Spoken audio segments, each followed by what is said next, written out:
Buwan ng Disyembre noon, mabagal ang takbo ng Bapor Tabo sa Ilog Pasig. Mabigat ito dahil sa dami ng kargamento at pasahero.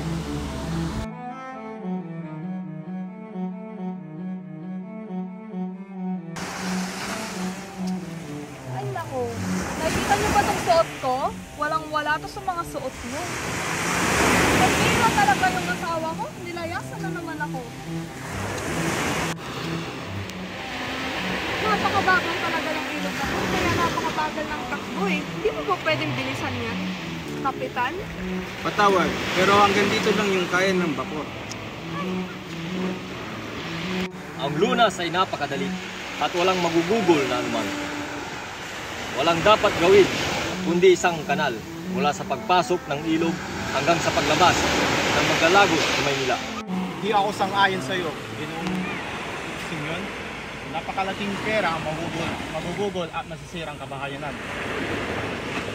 Pwes, hayaang masira ang dapat masira. At saan namin kukunin ang salaping ibabayad sa mga gawa? Baka magdulot iyan ng isang himagsikan. May huwag silang mabayaran. Mga bilanggo ang gagawa ng kanal. At kung hindi sapat, ay samahan pa ng mga mamamayan. Himagsikan? Kabaliwan! Naghimagsikan ba ang mga Hudyo o mga taga-Ehipto? Tulad tayo sa gusto ng mga video, Ginoong Simeon. Ikinalulungot ko, pero hindi ako sang-ayon sa gusto mo. Habang tumatakbo ang Bapor Tabo sa ilog, dala nito ang bigat, hindi lang ng mga kargamento, kundi pati ang bigat ng mga paniniwala tungkol sa pagbabago, reforma at revolusyon. Sa isang sulok ng bayan, nag-uusap ang mga makapangyarihan. Gusto nilang pigilan ang mga kabataang nais ng pagbabago.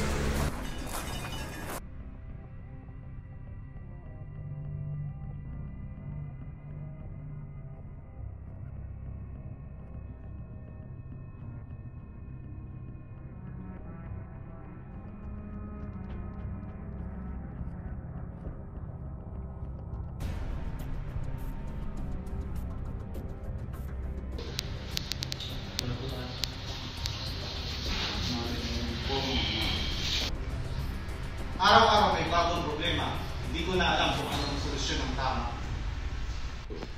Huwag kang mag-alala, anak. Basta't simbahan ang namumuno, mananatili ang kaayusan. Kaayusan o kontrol? Baka naman ayaw nyo lang mawala ang iyong kapangyarihan. Sa palagay mo, may saysay pa ba ang mga sinasabi nila? Hindi ba tayo ang gagawa ng paraan? Pero tama ka.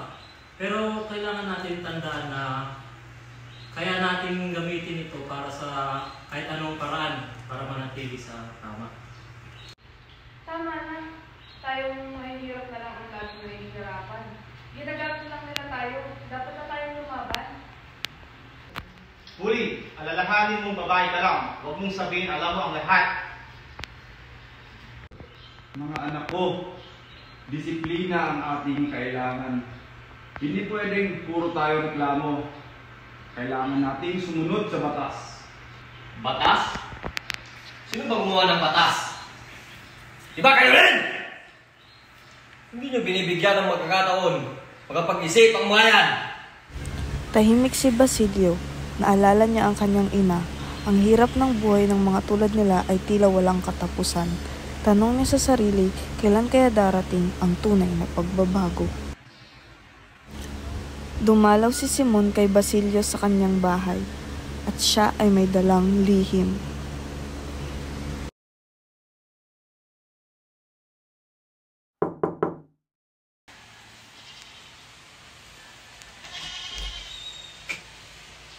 Pasok, Ginoong.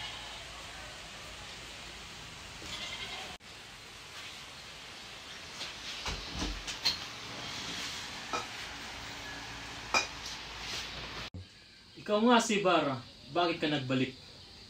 Hindi na ako si Ibarra. Matagal na siyang patay. Ako si Simon. Bumalik ako para sa pagbabago. Bakit kailangan daanin sa kaharasan? Dahil hindi na gumagana ang mga salita. Kailangan na ng aksyon. Pero kung dugo ang puhunan, hindi ba tayo magiging masama niyan? Kung hindi tayo kikilos, habang buhay tayong aalipin. Tahimik ang gabi, naiwan si Basilio na nag-iisip kung sasama ba siya sa plano ni Simon. Sa bahay ni Macaraig, masayang nagtungo ang mga estudyante at sila'y nag-usap tungkol sa akademya na nais nilang masuportahan. Kailangan natin ng lakas ng loob. Itutuloy natin ang akademya. Bilang Kastila, sinusuportahan ko kayo. Tama ang layunin nyo. Paano pigilan tayo ni Don Custodio? Kaya nga kailangan natin magpakita ng pagkakaisa. Hindi ito laban lang sa isa. Sa bawat talumpati nila ay may kasamang panaginip ng isang makatarungan at pantay na lipunan. Nagtipon ng mga estudyante sa bahay ni Macaraig para pag-usapan ang plano ng pagtatayo ng akademya ng wikang Kastila. Kailangan na natin ipadala ang petisyon sa Kapitan General. Handa na bang lahat? Ako isang Kastila. Naniniwala ako sa inyong mga layunin. Narapat lamang na matuto ang bawat isa sa wikang Kastila. Hindi lang ito tungkol sa wika. Simbolo ito ng karapatan at pagkakapantay-pantay. Ang problema, paano kung ayaw ni Don Custodio? Paano kung sabing wala tayong kakayahan? Basta buo ang loob natin at nagkakaisa tayo. Hindi tayo matatalo. Ang lakas ng paniniwala ng mga estudyante ang siyang nagbibigay ng liwanag sa madilim na sistema ng edukasyon. Matapos ang kanilang pagpupulong, nagtungo sa simbahan sina Isagani, Sandoval, nandoon din sina Macaraig at Pecson.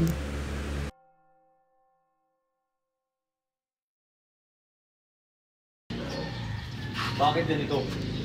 Sa loob ng simbahan, ang sermon ay tungkol sa pagbabago. Hindi ba dapat ang sermon ay tungkol sa pagunlad? Ayaw nila sa malayong mamayan.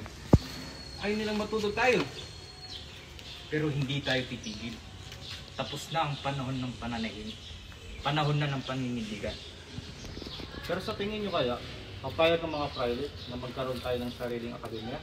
Kahit hindi sila pumayag, ilalaban natin to.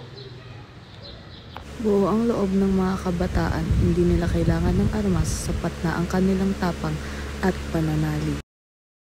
Sa sabungan, sama-sama ang mayaman at mahirap, lahat ay nagbabakasakaling manalo.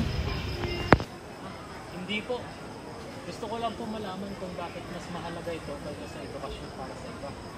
Dito, mabilis ang kita, pero sa eskwelahan, matagal. Kaya pala kabataan ay nilulunod sa ingay, hindi sa pag-aaral. Gitna ng sigawan at saya, talo pa rin ng bayan sa laban para sa kaalaman at katarungan. Pagod at galit si Placido, ayaw na niyang pumasok sa paaralan. Mama, ayoko na. Hindi na ako natututo. Puro sigaw at takot na lang ang aking natatanggap sa paaralan. Anak, magtiis ka. Edukasyon ang tanging yaman natin. Makakayanan mo yan. Sa libingan ng kanyang ina, may nakita si Basilio na nagugupay. Simon yun ah. Si Simon.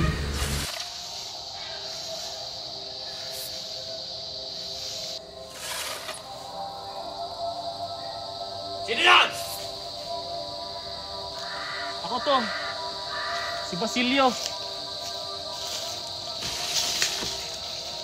Simon, anong ginagawa mo dito? Huwag mo nang alamin. Ang tanong, handa ka bang lumaban? Hindi ko alam. Gusto kong tumulong. Pero ayokong madamay ang mga inosente.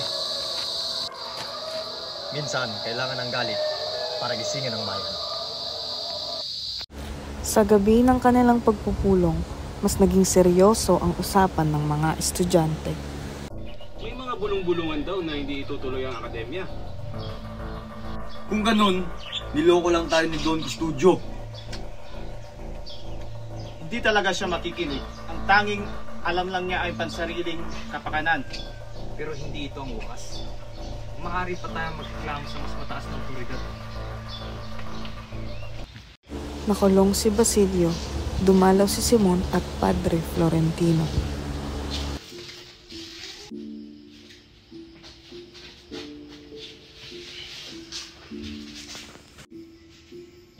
sinasabi kong sistema. Puro rehas at takot. Ginawa ko ang tama. Pero bakit ganito ang kapalit? Ngayon, naniniwala ka na sa akin? Ang tunay na pagbabago ay hindi sa karahasan, kundi sa kabutihang puso. Ang kulungan ay naging lugar ng pagninilay. Pipiliin ba ni Basilio ang landas ng galit o ng pag-asa? Sa gabi ng pista, may lihim na plano si Simon. Pasabugin ang lampara.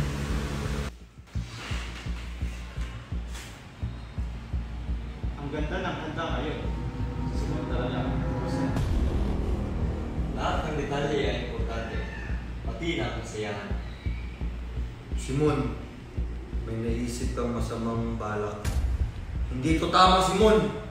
Kailangan ng sakripisyo para sa tunay na pagbabago. Hindi ko hayaang madamay ang mga walang sala. Tinapon ni Isagani ang lampara sa ilog. Naligtas ang lahat. Nagtago si Simon at matapos mabigo ang kanyang plano. Ako'y nabigo. Ako'y naging kasangkapan ng galit. Hindi pa uli ang lahat. Maaari ka pang magbago. Padre, may pag-asa pa ba para sa bayan?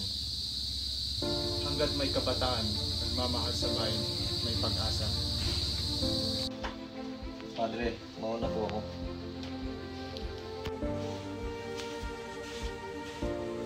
Padre, dito po ako. Wala na siya. Iniwan niya na ang yaman para sa bayan. Hindi ko akalaing maapektuhan ako ng ganito. Ang yaman ay para sa mga karapat-dapat, hindi sa mga angkin. Tahimik ang dagat. Ngunit hindi natatapos dito ang lahat. Ang tunay na kalayaan ay hindi sa dahas, kundi sa pagkakaisa. Ito ang wakas ni Simon, pero simula ng laban natin.